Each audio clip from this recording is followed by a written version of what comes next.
नमस्ते, मैं हूं जसप्रीत कौर। कोरोना का खतरा लगातार तेजी से बढ़ रहा है।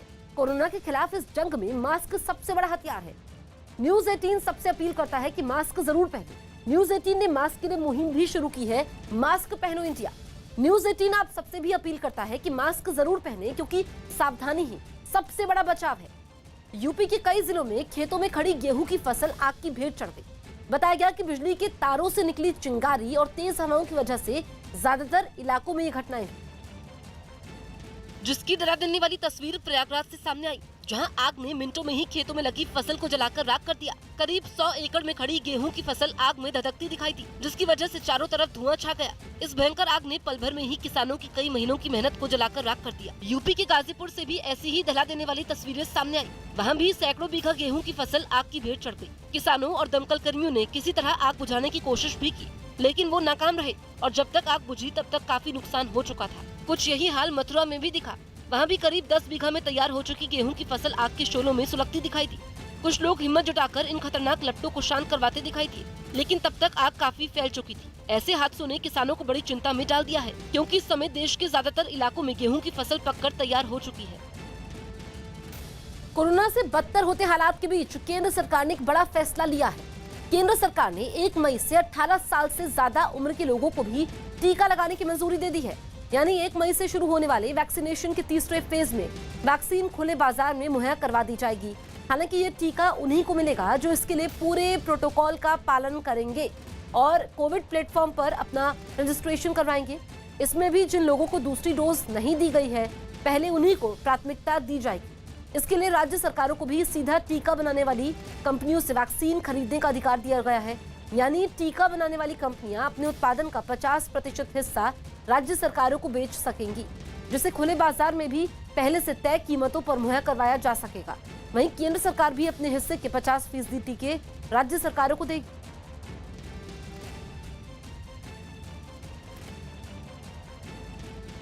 अच्छा है और लगना चाहिए, सभी के लगना चाहिए, क्योंकि इस कोरोना की जैसी बीमारी है, इससे सब बचे रहेंगे।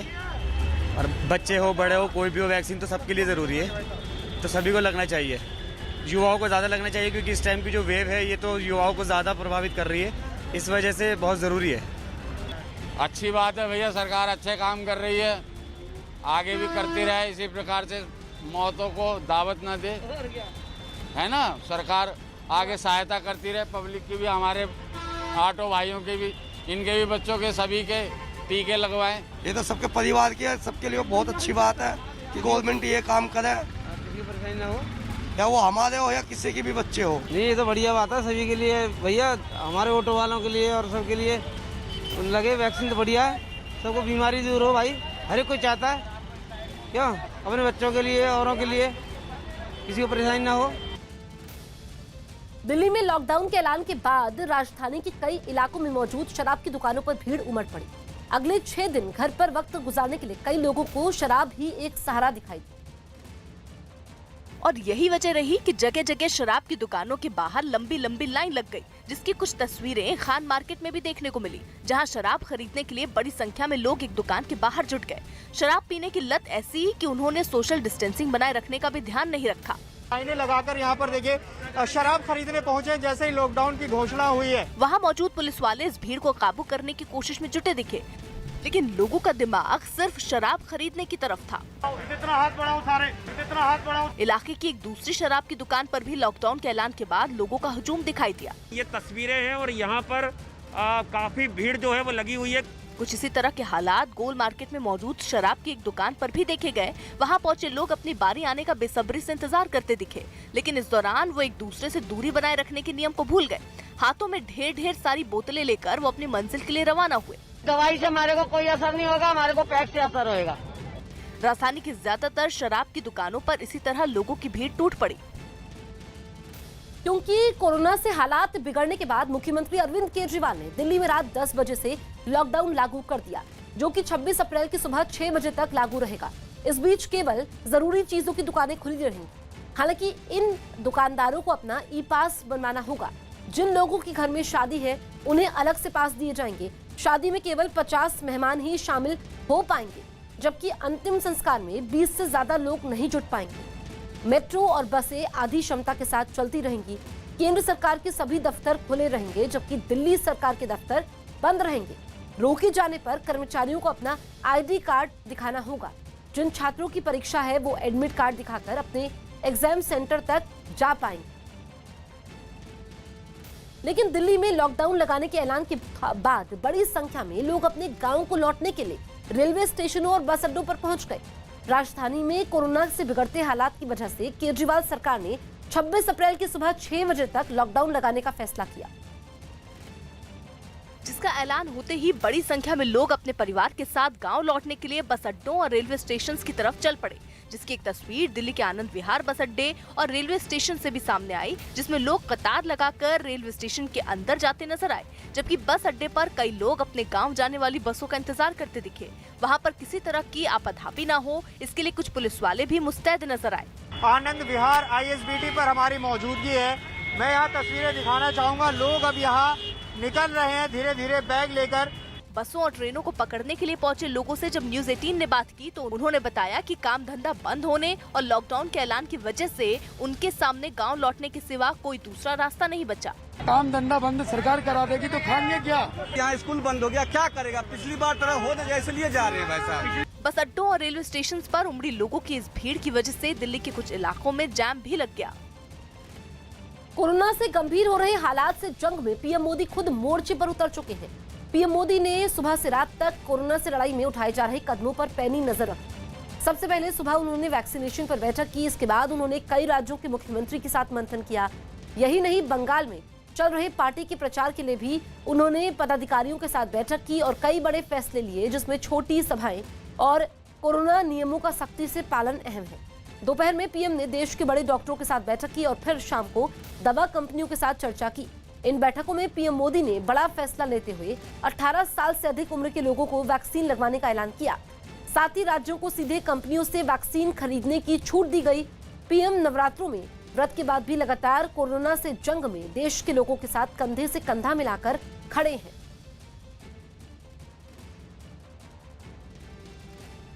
यूपी में पंचायत चुनाव के दूसरे चरण में भी कई जगहों से हिंसा और हंगामे की खबरें आई। बदायूं में तो दो पक्षों के बीच काफी देर तक मारपीट चलती रही, जिसके वीडियो भी सोशल मीडिया पर वायरल हुए, जिनमें पोलिंग सेंटर के पास दो गुट एक दूसरे के खून के प्यासे देखने लगे। लोगों के बीच देखते ही देखते मारपीट शुरू हो गई। दो लोगों को एक भीड़ पकड़कर पीटती हुई दिखने लगी। भीड़ में कुछ महिलाएं भी शामिल दिखीं। मारपीट बढ़ती देख कुछ लोग तो दूर भाग गए, लेकिन मारपीट बंद नहीं हुई। एक आदमी को पीटते हुए लोगों ने जमीन पर गिरा दिया। उसके साथ एक बच्चा भी था जो डर के मारे दूर भाग गया।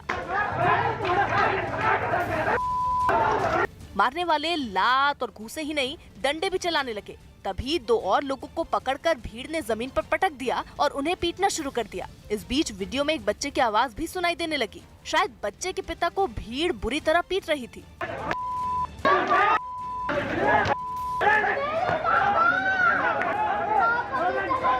उसी वक्त एक शख्स जिसका काफी खून बह चुका था, वो आकर एक दीवार के पास छुप गया। अरे तुम्हारे तो बहुत खून बहा।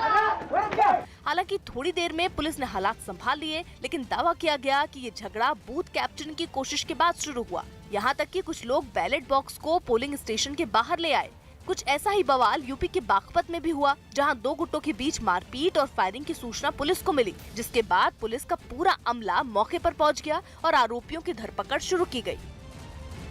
महाराष्ट्र के लोनावला में कोरोना मरीज की मौत पर उसके घर वालों ने अस्पताल में खूब हंगामा किया। घर वालों का आरोप है कि मरीज की मौत ऑक्सीजन की कमी की वजह से हुई, जिससे मरीज के घर वालों का गुस्सा सातवें आसमान पर पहुंच गया। उन लोगों ने अस्पताल में मौजूद डॉक्टर को बाहर खींचकर उस पर लात, घूंसों और मुक्कों की बरसात कर दी। हालांकि अस्पताल के कुछ लोग डॉक्टर को भीड़ के चंगुल से बचाने की कोशिश करते नजर आए, मगर उनकी ये कोशिश नाकाफी साबित हुई।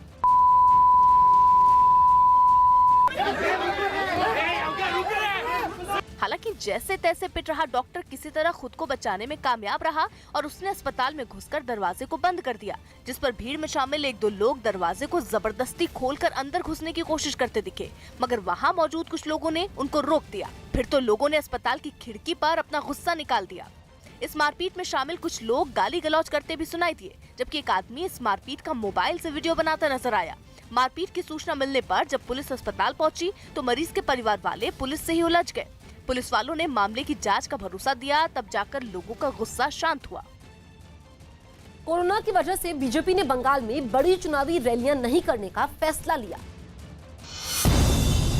कोरोना मरीजों की बढ़ती संख्या को देखते हुए बीजेपी ने बंगाल विधानसभा चुनाव में अब बड़ी चुनावी रैलियां नहीं करने का फैसला लिया है। इसकी जगह पीएम नरेंद्र मोदी समेत दूसरे नेताओं की छोटी छोटी रैलियां होंगी और उनमें 500 से ज्यादा लोग नहीं होंगे। कोरोना को रोकने के लिए बीजेपी वहां 6 करोड़ मास्क और सैनिटाइजर भी बांटेगी।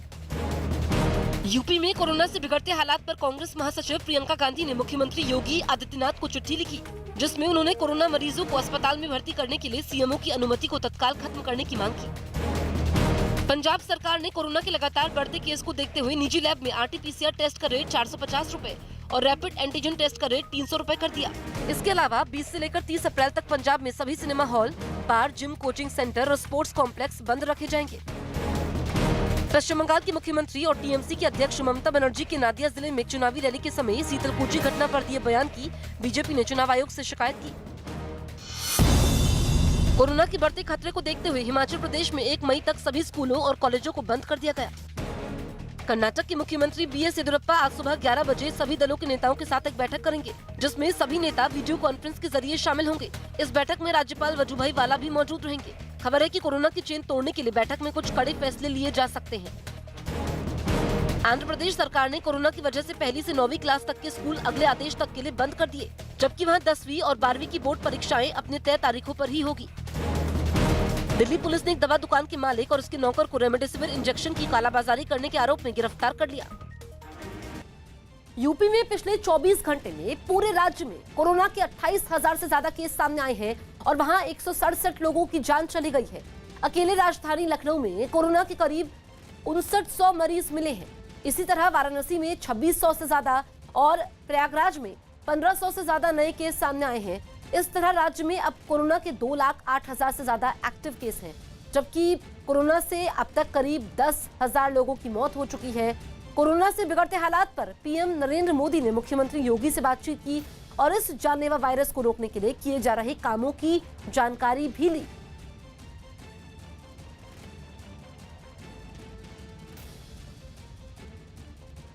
मनमोहन सिंह को कोरोना हो गया।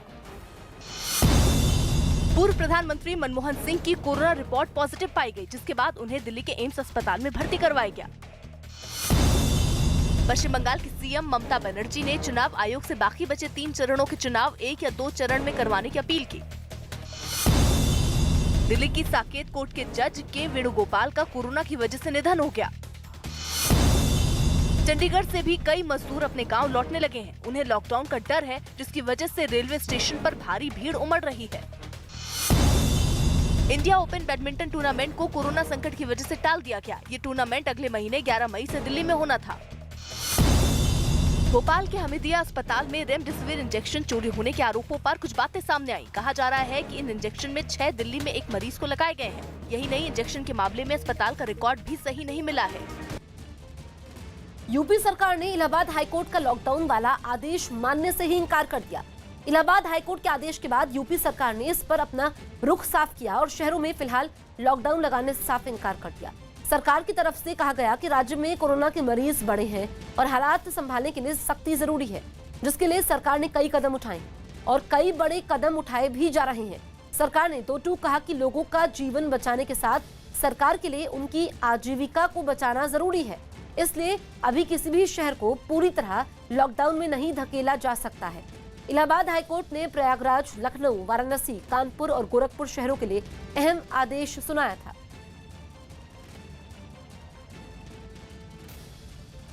कट्टरपंथियों के आगे घुटने टेक चुके पाकिस्तान में अब गृह युद्ध जैसे हालात पैदा हो गए। लाहौर में तो कट्टरपंथी पार्टी तहरीक लब्बैक के समर्थकों और पुलिस के बीच जमकर खूनी झड़प हुई, जिसमें 3 लोगों की मौत हो गई, जबकि 100 के करीब लोग घायल भी हुए हैं। इससे पहले हिंसक प्रदर्शनों के बाद तहरीक लब्बैक पर पाबंदी लगा दी गई थी, लेकिन उससे भी हालात नहीं बदले। लाहौर में तहरीक लब्बैक के समर्थकों और पुलिस के बीच एक बार फिर खूनी झड़प हुई। उपद्रवियों की भीड़ को काबू करने के लिए पुलिस ने उन पर जमकर आंसू गैस के गोले दागे। दावा किया गया कि इस दौरान गोलियां भी चलाई गईं। ऐसा लगा जैसे ये लाहौर की सड़क नहीं, जंग का मैदान हो। हर तरफ हंगामा ही हंगामा नजर आया। धमाकों की आवाज से पूरा इलाका गूंज उठा।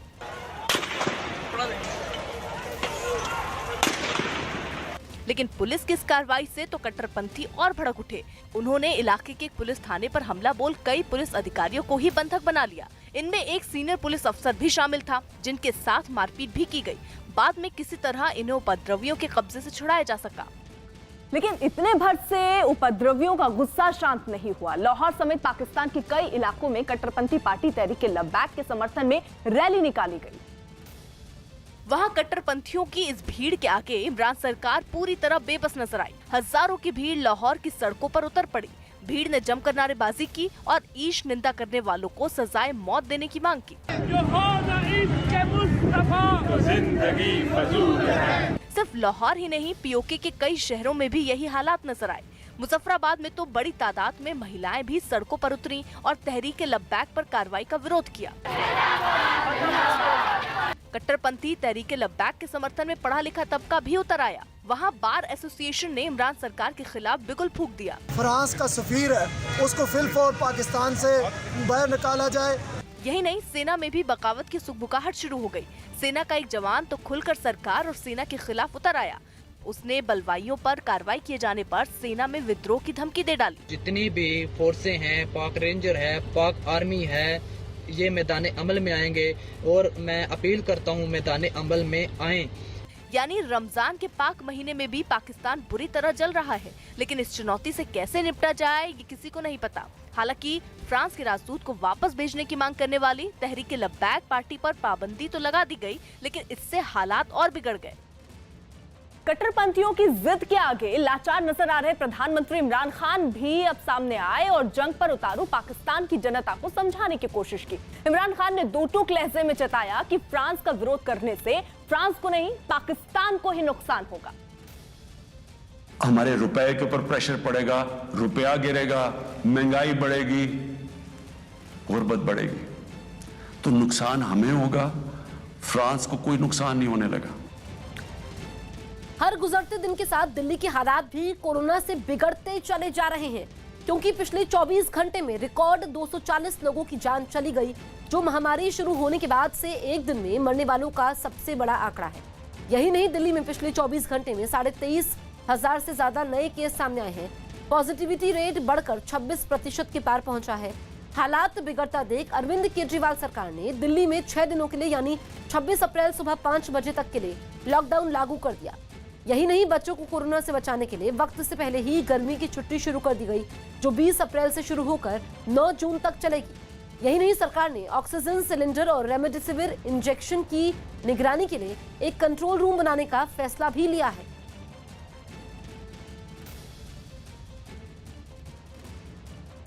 कोरोना वैक्सीन को और ज्यादा असरदार बनाने के लिए ऑक्सफोर्ड यूनिवर्सिटी ने नए सिरे से तैयारियां तेज कर दी। News18.com की रिपोर्ट है कि ऑक्सफोर्ड यूनिवर्सिटी के वैज्ञानिकों को इस काम के लिए 64 ऐसे लोगों की तलाश है जो पहले से कोरोना को मात दे चुके हैं। इनके शरीर में कोरोना वायरस की वुहान स्ट्रेन डाली जाएगी, क्योंकि कोरोना के शुरुआती केस चीन के वुहान से ही सामने आए थे। ऑक्सफोर्ड यूनिवर्सिटी के मुताबिक जिन 64 लोगों में ये स्ट्रेन दोबारा डाली जाएगी, उन्हें 17 दिनों तक क्वारंटीन में रखा जाएगा और फिर वैज्ञानिक इन लोगों में हो रहे असर के आधार पर रिपोर्ट तैयार करेंगे, जिससे कोरोना वैक्सीन को और असरदार बनाने में मदद मिलेगी। इसके अलावा ये भी पता चल पाएगा कि कितने दिनों में दोबारा किसी आदमी में कोरोना वायरस का असर हो रहा है, क्योंकि दुनिया के कई देशों में वैक्सीन की 2 डोज के बाद भी लोग दोबारा कोरोना की चपेट में आ रहे हैं, जिसकी वजह से ऑक्सफोर्ड यूनिवर्सिटी ने ये कवायद शुरू की है। अमेरिका के केंटकी राज्य से पुलिस की बर्बरता की एक और तस्वीर सामने आई, जहां कार्रवाई के नाम पर पुलिस ने एक प्रदर्शनकारी की पहले तो पिटाई की, फिर उसे गिरफ्तार कर अपने साथ ले गई। यह आदमी अफ्रीकी मूल की अमेरिकी नागरिक ब्रियोना टेलर की मौत के विरोध में हुए प्रदर्शन में शामिल हुआ था, जिसकी पिछले साल मार्च में पुलिस की गोली लगने से जान चली गई। और इसके खिलाफ हो रहे प्रदर्शन में भी पुलिस की बर्बरता दिखाई दी। उसने प्रदर्शन में शामिल एक अफ्रीकी मूल के अमेरिकी नागरिक को पकड़ लिया और उसके साथ मारपीट करने लगे। पहले तो पुलिस वाले उसे पकड़कर उसके हाथों में हथकड़ी पहनाते नजर आए, फिर अचानक उन्होंने उसे नीचे पटक दिया। इसके बाद एक पुलिस वाला उसके मुंह पर घूंसे बरसाने लगा।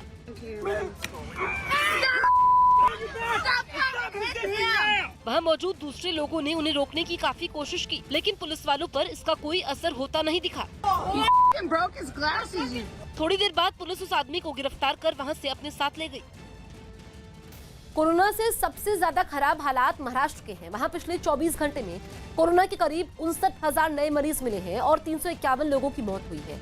अकेले मुंबई से 7,000 से ज्यादा केस सामने आए हैं और वहाँ 57 लोगों की जान चली गई है। राज्य में कोरोना के 6,76,000 से ज्यादा एक्टिव केस हैं और इस महामारी से मरने वालों का आंकड़ा करीब 61,000 के पास पहुंच चुका है। ये हालात तब हैं जब पूरे राज्य में लॉकडाउन की तरह सख्त कोरोना कर्फ्यू लगाया गया है, लेकिन इसके बाद भी कोरोना की रफ्तार थमने का नाम नहीं ले रही है।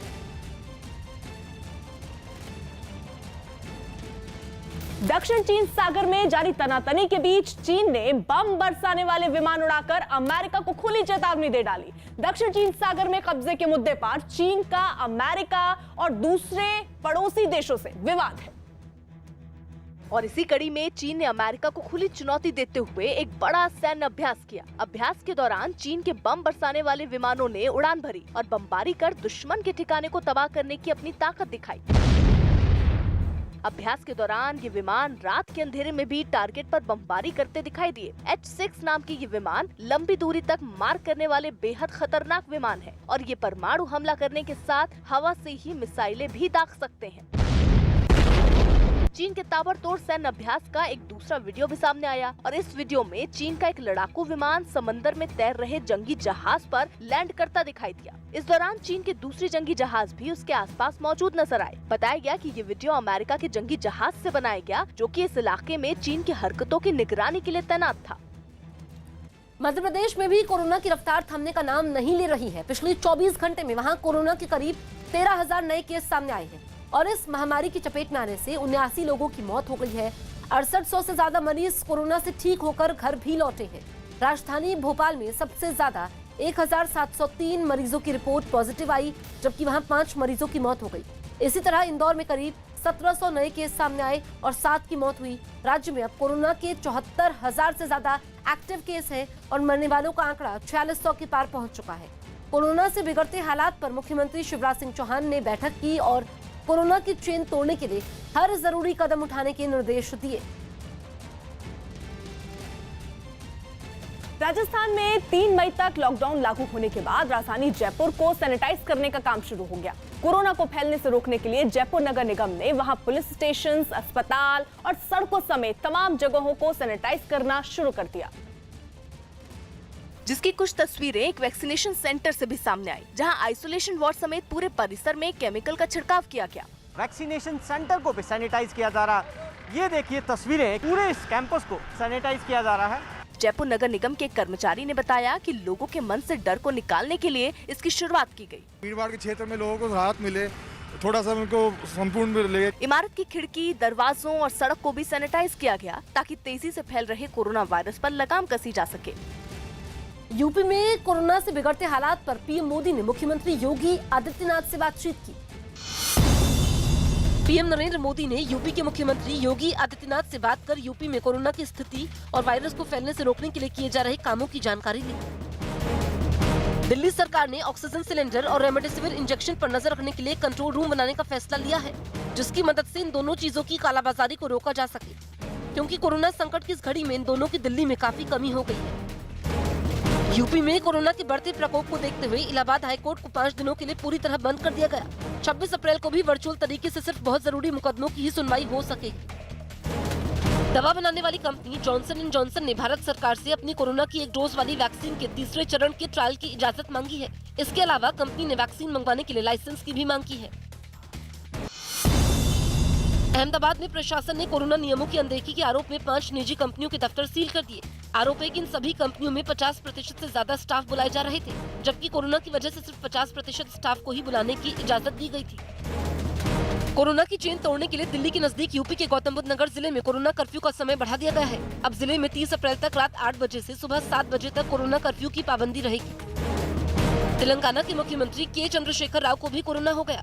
उनमें कोरोना के हल्के लक्षण हैं। कोरोना रिपोर्ट पॉजिटिव आने के बाद उन्होंने खुद को आइसोलेट कर लिया है। इसके साथ ही डॉक्टरों की एक टीम उनके स्वास्थ्य की निगरानी कर रही है। बिहार के छपरा में रिमांड होम में रह रहे 38 बच्चे कोरोना की चपेट में आ गए, जिसके बाद सभी बच्चों को फौरन जिला अस्पताल में इलाज के लिए भर्ती करवाया गया है। महाराष्ट्र के सोलापुर से डराने वाली एक तस्वीर सामने आई, जहां एयरपोर्ट के पास मौजूद झाड़ियों में भयंकर आग लगी। ये आग वहां कैसे लगी, इसका पता नहीं चल पाया, लेकिन सूखी घास और झाड़ियों की वजह से ये काफी तेजी से फैलती चली गई और चंद मिनटों में ही इसने एयरपोर्ट के पास के बड़े हिस्से को अपनी चपेट में ले लिया। चारों तरफ झाड़ियों में लगी आग से उठ रही लपटें दिखाई थी। खतरे को देखते हुए वहां तुरंत फायर ब्रिगेड की गाड़ी पहुंच गई। एहतियात के तौर पर एक एम्बुलेंस को भी वहां बुला लिया गया। इन धधकते शोरों को देख एयरपोर्ट अथॉरिटी के हाथ पांव फूल गए, क्योंकि एयरपोर्ट के पास की झाड़ियों को जलाती हुई ये खतरनाक लपटें तेजी से रिहायशी इलाकों की ओर बढ़ने लगी। हालांकि वक्त रहते आग बुझा ली गई। मुंबई समेत महाराष्ट्र की 46 जेलों में कोरोना पॉजिटिव कैदियों की संख्या तेजी से बढ़ी है। महाराष्ट्र की जेलों में इस वक्त 197 कैदी कोरोना पॉजिटिव हैं, जबकि 94 से ज्यादा जेल कर्मचारी भी कोरोना की चपेट में हैं। महाराष्ट्र की जेलों में कोरोना संक्रमण से अब तक 7 कैदियों की मौत हो चुकी है, जबकि 8 जेल कर्मचारियों की भी कोरोना से मौत हुई है। पुणे की यरवड़ा जेल में अभी सबसे ज्यादा 36 कैदी और 14 जेल स्टाफ कोरोना पॉजिटिव है, जबकि मुंबई के नजदीक कल्याण में 31 और ठाणे में 21 कोरोना पॉजिटिव कैदी हैं। महाराष्ट्र के कोल्हापुर में 28, जबकि नासिक जेल में 15 कैदी और 11 जेल स्टाफ कोरोना की चपेट में।